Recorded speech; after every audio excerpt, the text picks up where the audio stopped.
मेरा शंकर, जिनकी पुनीत पावन शिव महापुराण की कथा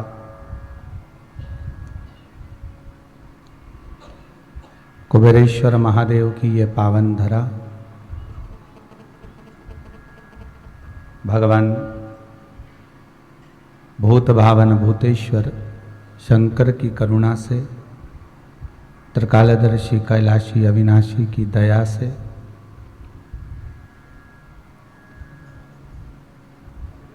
श्रद्धा टीवी चैनल के माध्यम से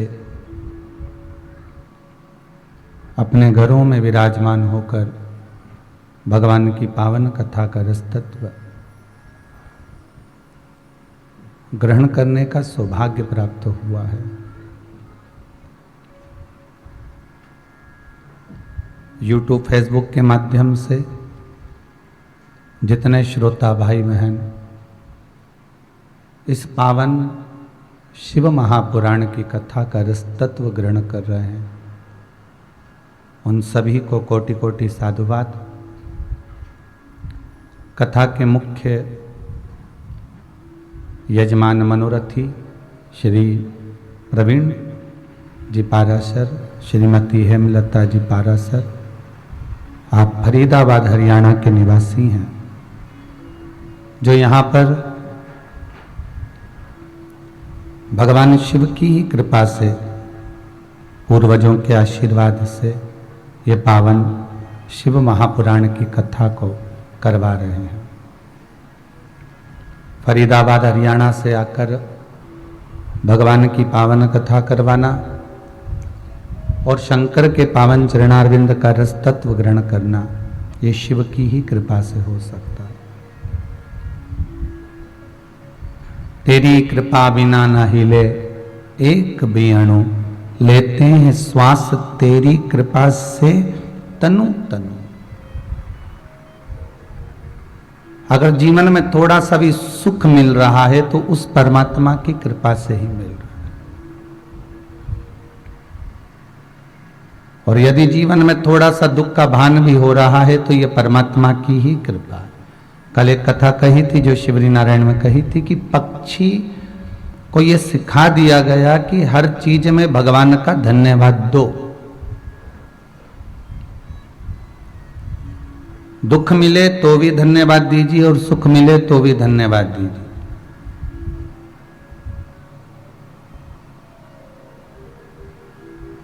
भगवान के चरणारविंद का रसतत्व ग्रहण करने का जो सुख है,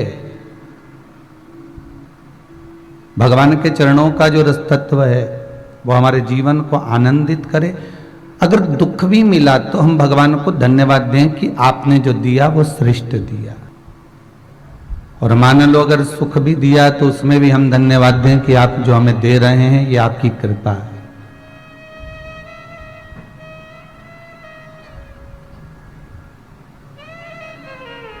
समस्या बहुत बड़ी है, मान लो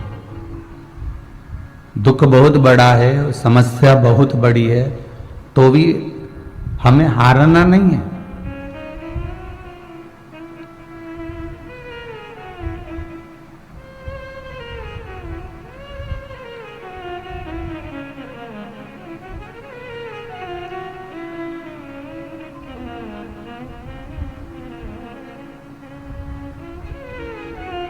करोड़ों की आबादी वाले इस भारत भूमि पर जब कोरोना महामारी का कहर छाया, पर इस भारत की भूमि के प्रधानमंत्री जी श्री नरेंद्र जी मोदी जी को भी साधुवाद देंगे कि उन्होंने ऑनलाइन आकर, सबके सामने आकर आपकी हिम्मत को बांधा।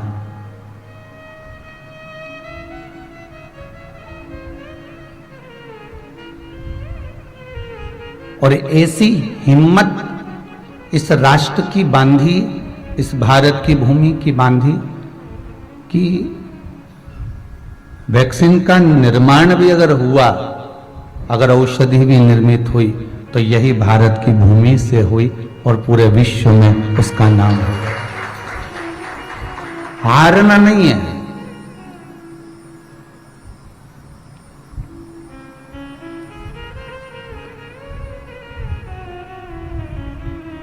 समस्या अगर बड़ी है तो ये सोचकर चलना कि हमारा विश्वास और हमारा परमात्मा उससे बड़ा है।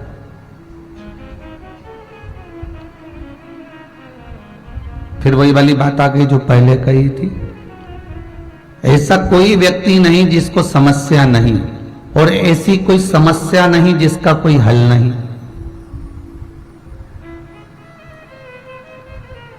अगर दुख आया है तो उसका कुछ तो हल होगा, तकलीफ आई है तो उसका तो कोई हल निकलेगा ही।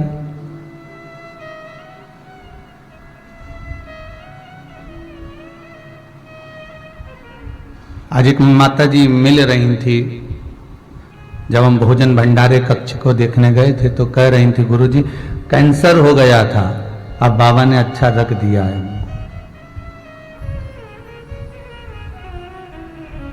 अब कुछ भी नहीं है। और दूसरी रिपोर्ट की जांच भी कराई तो उसमें कुछ नहीं निकला। अर्थात आपका विश्वास तो है ना भगवान पर, और अगर उस परमात्मा पर भरोसा है, उस परमात्मा पर विश्वास है, तो बाल मां का नहीं हो सकता। समस्या मान लो बहुत बड़ी भी है, बहुत बहुत बड़ा दुख भी सामने खड़ा हो गया, तो तुम तैयारी रखना कि उस भोलेनाथ के आगे टिकने वाला नहीं है, उस विश्वनाथ के आगे टिकेगा नहीं। आपका जो व्हील पावर है वो मजबूत होना चाहिए। दुख आता ही क्यों है? दुख आने का कारण क्या है? किस लिए आया? दुख आता ही इसलिए है कि आप संभलो।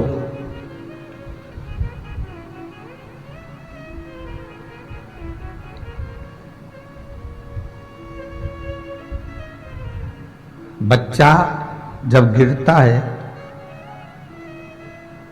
तो माता जानती है कि अगर थोड़ा सा गिरेगा तो चलना भी सीखेगा।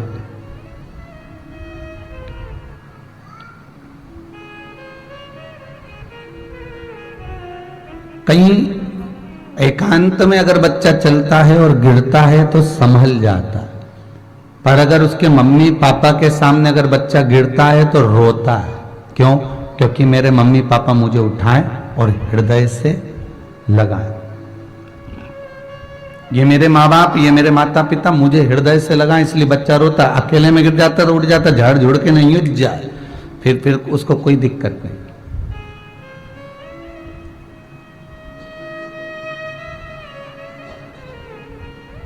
और अगर अकेले में गिरा है तो कोई दिक्कत ही नहीं, पर माता पिता के सामने, भाई बंधु के सामने, ताऊ ताई के सामने, चाचा चाची के सामने, नाना नानी के सामने, दादा दादी के सामने अगर वो बच्चा गिरता है तो उसकी आशा ये रहती है कि मुझे ये उठाएं, तो रोने लगता है, आंखों से आंसू निकलता है और बार बार उस जगह को देखकर रोएगा जिससे उसके ऊपर कोई फूंक मारे, उस पर कोई हाथ लगाए, उसको कोई झाड़े, प्रेम करे, स्नेह करे, गोदी में बिठाए, लाड लड़ाए। तो उसी तरह जो आपको थाल में सजा के दिया है ना, इनको संभालना सीखिए। बड़ा कम्युनिकेशन इश्यू हो रहा है कि कर्नल कौन। उसी तरह भगवान दुख क्यों देता है? भगवान भी चाहता है कि मैं इसका पिता हूं, मैं इसका बुजुर्ग हूं, ये मेरे पास में आए और मुझसे कहे और मैं इसको फिर गोदी में बिठाऊं, मैं इसको अपने पास रखूं, मैं अपने करीब में इसको रखूं, इसको फिर मैं दूर ना जाने दूं, अपने करीब में रखकर, अपने पास में रखकर इसके जीवन की मैं सार्थकता को सिद्ध कर दूं।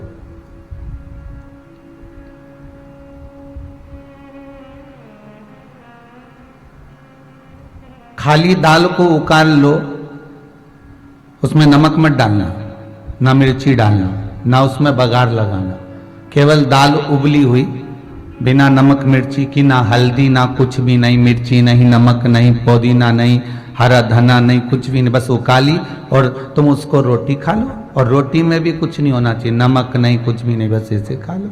अच्छी लगेगी क्या? नहीं, स्वाद नहीं आएगा। दाल में, एक भगोना दाल में इतना सा बघार स्वाद ला देता है। कितना सा बघार? इतना सा बघार स्वाद ला देता है। उसी तरह हमारे बचपन, जवानी, अधेड़ी और बुढ़ापा, ये संपूर्ण जीवन के समय में मात्र 3 घंटे की शिव महापुराण आनंद ला देती है। मात्र 2-2.5 घंटे की ये शंकर की कथा हमारे जीवन को सार्थक बना देती है। जीवन में स्वाद लाने का अगर कोई काम कर सकता है, इस जीवन को स्वादिष्ट अगर बना सकता है, तो वो शंकर ही बना सकता।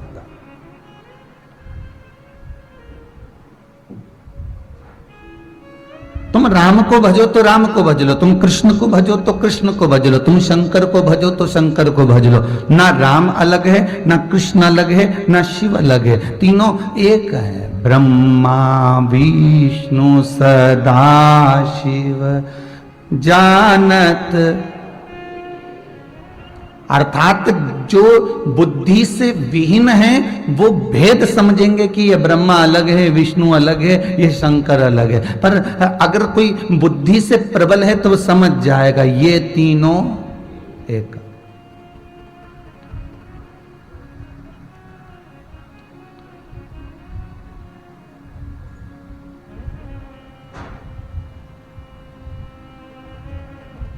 कोई कह रही थी कि गुरुदेव मालूम है, भगवान ने मेरा सारा काम कर दिया, ऐसा कोई काम नहीं था जो बच जाओ, सब भगवान भोलेनाथ जी ने कर दिया। पर मैंने एक बात विचार करी थी कि मुझे ऐसा लग रहा था कि भगवान आके काम करेगा, पर भगवान तो नहीं आया, पर मेरा काम जरूर हो गया, कोई ना कोई आके कर गया। ठीक है, आपको एक कथा में कहा था क्या भगवान आएगा तुम्हारे सामने? नहीं आएगा। अगर शंकर जटाधर कर आ जाए, गले में नाग पहन कर आ जाए, जटा जूट बांध कर आ जाए और खूब बढ़िया त्रिशूल और डमरू लेकर और तुम्हारी गलियों में घूमता हुआ शोर मचाता मचाता आ जाए, तो तुम उससे क्या पहचानोगे? यशोदा जी के दरवाजे पर भगवान पहुंच गए, यशोदा जी ने पहचाना क्या?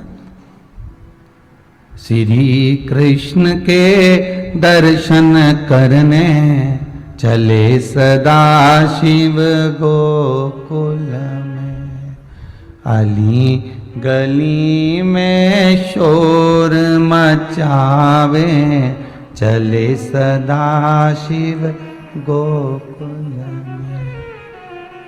यशोदा रानी से जाकर कहा कि मैं भगवान का दर्शन करना चाहता हूं, मुझे दर्शन करा दो।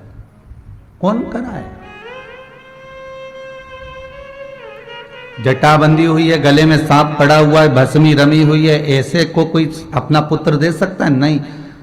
आखिरी में जब शंकर जी ने देख लिया कि ये मुझे देने वाली नहीं है, तब शंकर जी ने दूसरे ब्राह्मण का रूप रख लिया और ज्योतिषाचार्य बनकर यमुना जी के घाट पर जब हाथ देखने के लिए बैठ गए, तब यशोदा जी खुद बेटे को लेकर आ गई और भगवान की गोद में दे दिया। भगवान उस जिनसे समझ गए कि कली काल में, संसार में, मृत्यु लोक में अगर किसी से मिलने जाना है तो रूप बदल कर जाना। तो तुम ये अंदाजे में मत रहना कि शंकर जी आएंगे और काम कर कर जाएंगे। शंकर जी किसी को भेज देंगे और काम हो जाए। एक कितनी सुंदर कथा है। एक ब्राह्मण था और उसकी धर्म पत्नी। ब्राह्मण बड़ा सत्कर्मी था, भगवत भजन करने वाला, स्मरण करने वाला, नाम जाप करने वाला। उसकी पत्नी भी थी अच्छी, भले मंदिर नहीं जाती थी, भले पूजन नहीं करती थी, पर पति को देखकर बड़ी खुश होती थी, क्योंकि वो अगरबत्ती भी लगाते, दिया बत्ती भी करते, भजन भी करते, कीर्तन भी करते। वो मंदिर नहीं जाती हो, वो कभी अगरबत्ती लगाने नहीं जाती, वो दिया भी नहीं लगाती, घर में तुलसी को भी पानी नहीं डालती, पर वो खुश बड़ी होती कि मेरा पति तो कर रहा है ना, बहुत है। बस वो दिन भर आराम से अपनी, हो सकता है दिन भर व्हाट्सएप चलाती होगी, वो फुल एंजॉयमेंट में अपना जीवन निकालती है, फुल आनंद में, आनंद मस्ती में अपने जीवन को जी। उसको कोई मतलब नहीं कि क्या हो रहा, पर पति से एक शब्द नहीं कहती थी कि तुम ये तकलीफ, वो तो मस्त रहती। पंडित जी जाते, पूजन पाठ करते मंदिर की, जो दक्षिणा मिलती उससे अपना घर चलाते। कैसा लगा आपको हमारा घर? काफी अच्छा है। अरे वाह, आपके घर में तो नल आते, पूजन पाठ करते मंदिर की, जो दक्षिणा मिलती उससे अपना घर चलाते।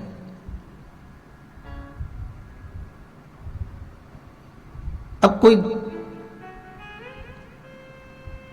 शिवरात्रि का समय आ गया और शिवरात्रि का जब समय आया तो शिवरात्रि के पहले 2-3 महीने पहले से मंदिर में भीड़ कम आने लगी। लोग आते नहीं, दर्शन नहीं करते, दक्षिणा नहीं मिलती, बड़ी परेशानी हो गई। पत्नी रोज पूछती कुछ मिला नहीं। अब दुख हुआ, अब क्लेश हुआ, भूखे मरने की नौबत आ गई। कोई दूसरा काम कर लो, हो गई महादेव की पूजा बहुत। अब पंडित गिरी नहीं रखी, कुछ भी कमाना वमाना नहीं है। अब ये कोई रखा है क्या?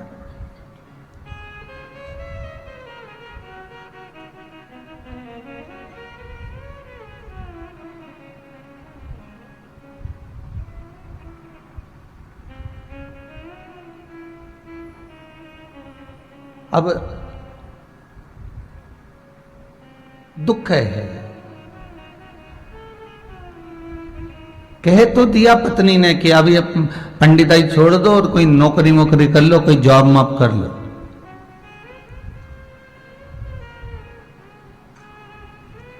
एक कोई पंडित जी का मैसेज था कि गुरुजी मैंने पंडिताई सीखी है और मेरा मन खूब करता है कि मैं पंडिताई करूं, पर मेरे बहन भाई कहते हैं कि सबकी शादी हो गई, तेरी शादी नहीं हो रही, तो पंडिताई छोड़ेगा तब शादी होगी।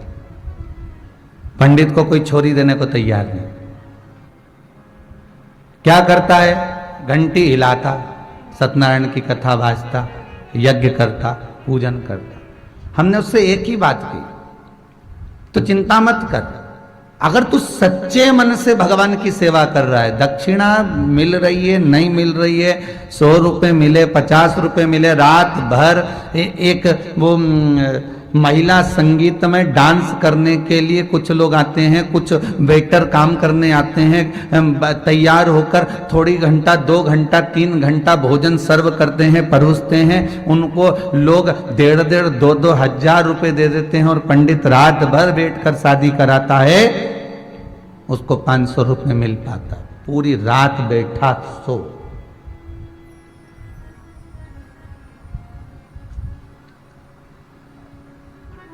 तू भगवान के भरोसे पर पूजन पाठ बंद नहीं करना अपन को। दुनिया के लोग बहुत टांग खींचेंगे, कहेंगे इसमें कुछ नहीं रखा, पंडित कर्मे में क्या रखा हुआ है, क्या कमाई होगी, क्या करोगे, कैसे करोगे। पर एक ब्राह्मण ही है जो इस धर्म को, संस्कृति को, सभ्यता को बढ़ा सकता।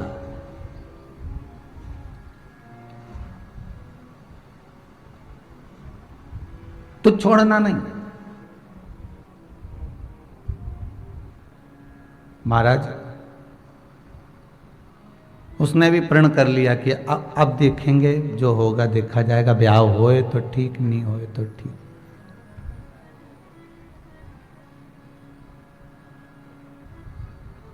बाबा जब कृपा करे तो हारना नहीं। धर्म पत्नी कह रही है अपने पति से कि तुम अब ये पंडिताई छोड़ दो और तुम जल्दी से कोई कमा के लाओ तो थोड़ा बहुत घर भर का गुजारा चले।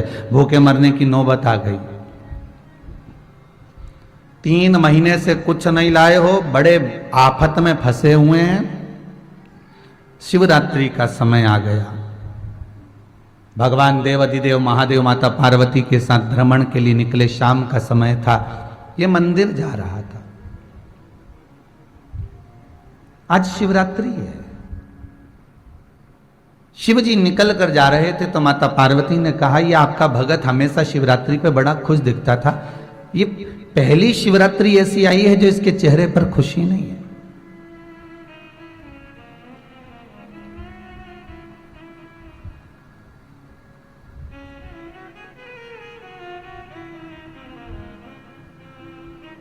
पहली बार इसके चेहरे पर खुशी नहीं है।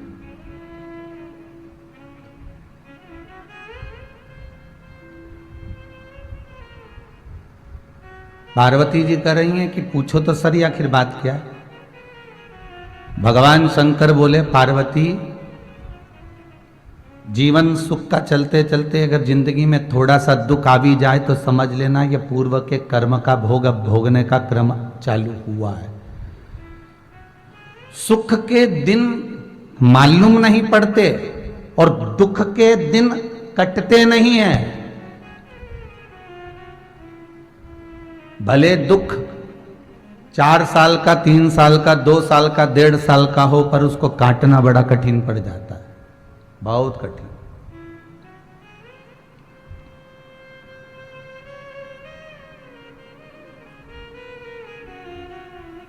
आप पूछो तो अब इसको दुख काटना पड़ेगा, थोड़ा सा रुक